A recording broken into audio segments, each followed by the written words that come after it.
Oi, you know what time it is? You're tuned in listening to Dry That Aussie Metal Guy. Make sure to hit that like and subscribe button so you don't miss any of his content when it drops. And remember, stay brutal, you mad dogs. Roof. G'day, hey, how you all going? It's Dry That Aussie Metal Guy here with Crank.com and with Cranium Radio. So today, tonight, wherever you are in the world, it's a great pleasure that I'm getting to have a chat with Mark Kelson of The Eternal, who are due to release their latest album, Skinwalker, June 28th through Raining Phoenix Music. Mark, thank you for joining me, mate. Thank you. That's quite the introduction. I really appreciate you having me. No, absolute pleasure, dude. Been doing this for a while, so I got him down pat, man. It's a killer fucking album, man, and you guys are a great band. First off, man, can you tell me about the additions that you've got Jan and Niclas on? I think you grabbed them in about 2020, I believe. Yep. So I guess we are now a hybrid band. We're half Australian and half Finnish. Essentially, up until the last album, we were all Australians and, well, Australian and a New Zealander. And we basically, when we got back from, to go back a little bit, we toured with Amorphis in Australia on their Circle tour. So we knew the guys. We'd already started a relationship with those guys, we were going over there touring Europe in 2019, and we happened to hook up with Jan and Niclas and hang out in the studio for a day in Helsinki. And anyway, when we got back from that tour, we lost our drummer. We were going into the COVID lockdowns, and we wanted to get cracking on our next record, while we had some momentum, because the last one was received relatively well. And so we wanted to get cracking, and we'd just been with Jan. It was like, I bet you Jan's not on tour right now because of COVID. So we reached out to Jan Rechberger and we said, man, would you consider playing session on the new Eternal album? He was like, yeah, man, I'm in Helsinki. I'd love to. So it started as a sessional thing. But within about a month or two, he was like, I want to be in the band, because he was a real contributor. We're all sound engineers. We all own our own recording studios. So we're really into the nerdy tech stuff. He just got into it. He got into the arranging, the concept, the whole thing. And he was like, oh man, I really want in. I want to be in this band. And we really wanted him in. So it was like, it became a band situation. And then our bass player, Dave Langlands, had his second child while we were recording the record, and he needed to leave and focus on his family, which, as sad as it was perfectly understandable. And we thought, well, we've got one Finn. Let's make this a little bit easier. We already really, loved Niclas. So, and Jan had already been in Amorphis with him for 17 years. So I said, let's get Niclas, man. And he was like, yeah, it's a good idea. So we reached out to Niclas, and he came in and played on the record, and similar thing. He just joined afterwards. And that's, basically we finished that Skinwalker album together, and we've been together ever since. So Nick's been in the band about 3 years. Jan's been in about 4.5 years. Maybe Nick's about 3.5. So yeah, and we signed our new deal together and all that stuff. So we're definitely a unique situation. I don't know, there's many half Finnish, half Australian bands, but it's created something pretty cool, I think. Yeah, that being said, how's it go with the songwriting process? I suppose things are a lot easier now. You're able to communicate a lot easier back and forth like this, but tell us how it goes. Yeah, well, we do some face-to-face work. Like Skinwalker was mixed face-to-face in Helsinki once the lockdowns ended. We were there for a month. Nice. We as I said, we all have studios, so we send each other demos. And a lot of bands work this way, even bands that live in the same country, where they send each other demos and work on stuff. And we get together face-to-face for certain parts of the process. So we've started working on our next project. And, basically everyone submits the demos to me. Like, I guess I'm the bit that it filters through, because my voice has to go on it. It comes to me, and I kind of work on the arrangements and add guitar stuff. And Richie will come over because he lives in Melbourne also, and we'll work on that stuff together. We'll send it back to the other guys. We'll get on Zoom or whatever. We'll talk about the arrangements. We'll talk about what we want to do. Like, I'm literally on the phone to Jan every single day. And it works really, really well. Like, we send stuff back and forward constantly. And we're also planning when we can actually play and get face-to-face and do a tour as well. And I was over there at Christmas working on arrangements for the next album as well. So Yeah, you should probably be super keen to get back to Europe, as great as it is to get around Australia. And I know you guys are probably going to be doing a few shows around Australia. It's just so well received over in Europe for Aussie bands. And I see a lot of great Aussie bands here that get over to Europe and they just seem to do so fucking well over there. And then I'll talk to people here and I'm like, you heard of the Eternal, you heard Near Obliviscaris, or you talk to some of these bands and they're like, who the fuck, near the fuck? And then Yeah. you go to Europe and it's just so well received over there, the metal scene and the community. Well, there's such a big scene. There's such an inbuilt festival circuit. There's such a, there's a lot of infrastructure for metal, I guess. And it's also, it's not really like in Australia, it's kind of like, oh, you're into metal. It's kind of looked down upon a little, where it's not like that in Europe. Metal will be in the top 40. It's pretty normal. So, a few Australian bands have done super well. I wouldn't say we're in the upper echelon of that yet, but you've seen bands like Balakor and Nablidascaris. They really cracked really into the market in a really, really big way. And that's great for Australia. It lays the path for other bands. So yeah, we obviously, we love it over there. Finland's like my home away from home, and we've got a studio over there to work in. So, so going over there and being able to work, I always get a bit homesick when I come home or I see everyone from over there, because I've been going there for 20 years, really solidly, since the Eternal formed. So I've been there more times than I can count now. And I've probably got more friends there than I have here. So it's hard sometimes to come back from there, but we really want to start getting a tour together for the record. That's definitely on our radar. Yeah, it's an absolutely amazing album. I've actually got to listen to the whole thing. You're working again with Emily as well. She's worked with you guys for the last couple of albums. She's added in a few vocal contributions as well. Yeah, so Emily Sound is a Russian lady. She lives in Australia now, but when she worked on our first album with her, Kartika, she was still in Russia. Yep. Yeah, her voice is just lovely and it just blends with mine so well. Yeah. And so she's been on, I guess this is the fourth record of ours, maybe she's been on. Yep.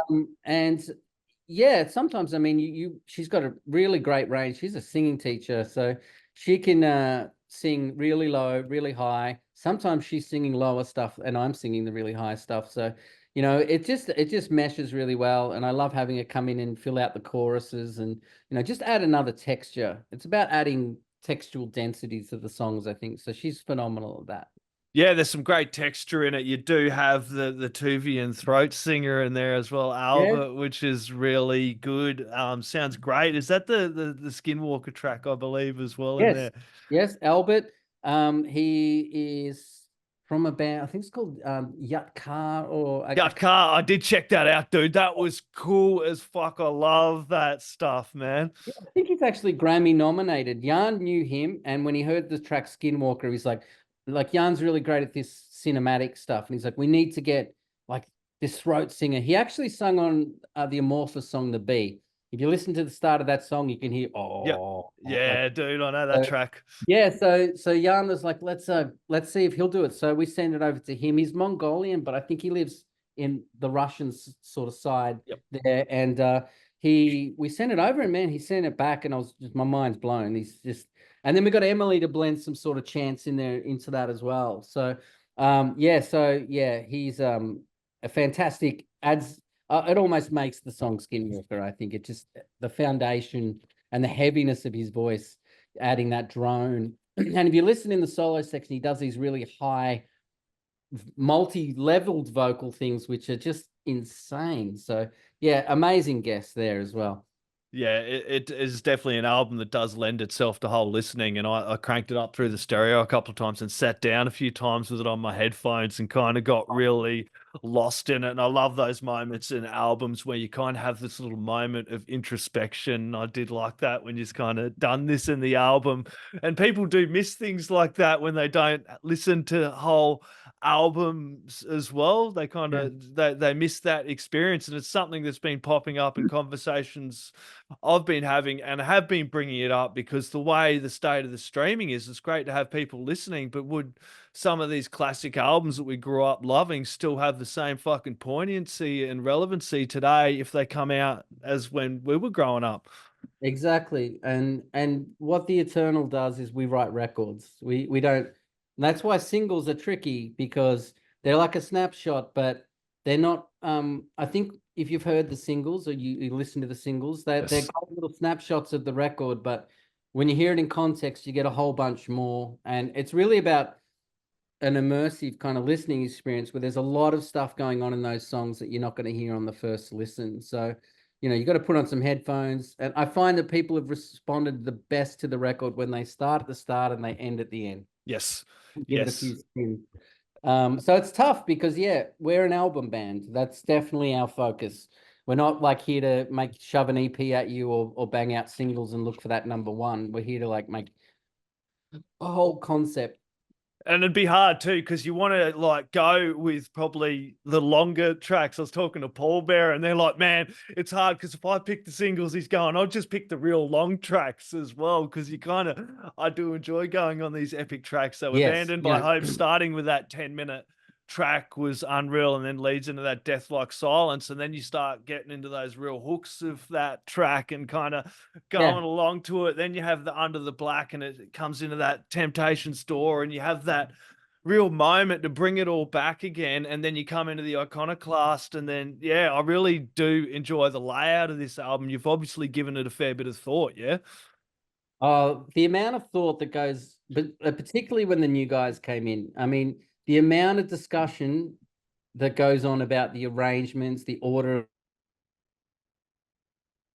of the songs, it's next level. I mean, you know, they maybe sometimes cause moments of tension, because I was in control for a long time. Like I was the main songwriter, the main everything, and I'm happy I'm not. I'm happy that it kind of filters through me, but ultimately everyone's contributing. But that means you've got to really embrace other people's opinions. Like, hey, that bit's too fucking long. We need to cut it, or we need to extend that, or I've got another part. And when that first started happening, it was challenging for me. And you know, and it occasionally leads to tension, but it always comes out for the best. Like you've always got to remember, you know, it becomes multi-dimensional when you take other people's opinions in. And I think the album and the band has benefited from 4 opinions as opposed to 1. And that started with the last record, with Richie really coming in and being a phenomenal writer and guitar player. He's from the Melbourne band Dreadnaught. I was going to name drop that earlier, dude. Yes, I'm like, no, I'll wait for you to say, because I've been I'm an Aussie metalhead, dude. I've been a huge fan of Dreadnaught for many, many years. I'm 44, dude. I remember as the game and that track years.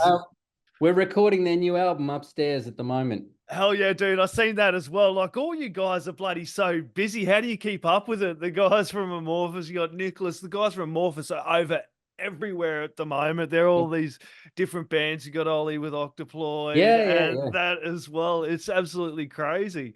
It's all, and check out the next Octoploid lyric video, because I did it. So did you? Oh, awesome, man.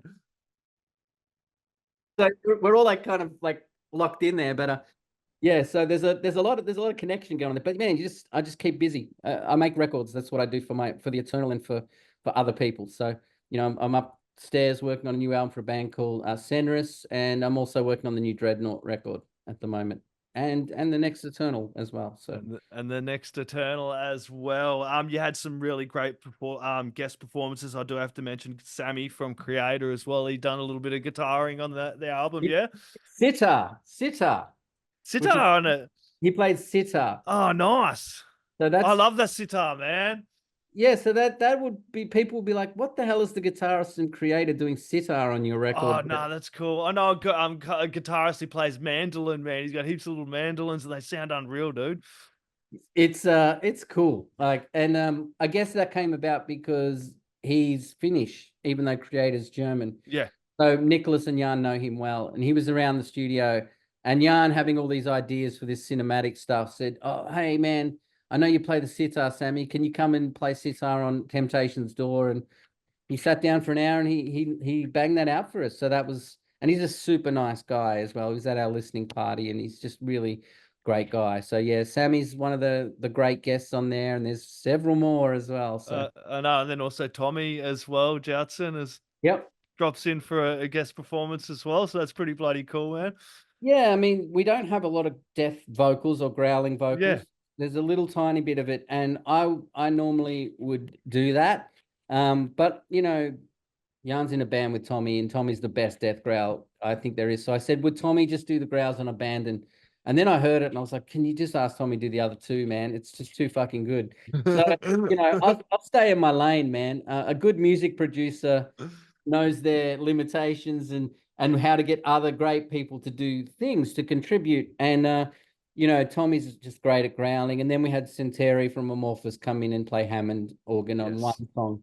That was just like, once again, we were mixing in Helsinki. We were literally in there mixing, and we were like, we really need some Hammond on this song, man. It would sound super cool. And I don't know, I think we just been hanging out with them, like a few shows with Amorphis, and then Jan's like, oh, I'll message Sandy, and then he just sent the files back, like, you know, in a couple of hours. So you know, that was a really easy one as well. Yeah, best place to go support you guys as well. I know Reigning Phoenix Music is been really good at pushing your music out as well. So, well, yeah, I mean, it's, you know, it's a new deal. It's a new label for us. We spent quite a long time getting that deal together. And yeah, so it's I guess it's kind of a little step up for us as far as like, you know, well, it's quite a label with a very impressive roster.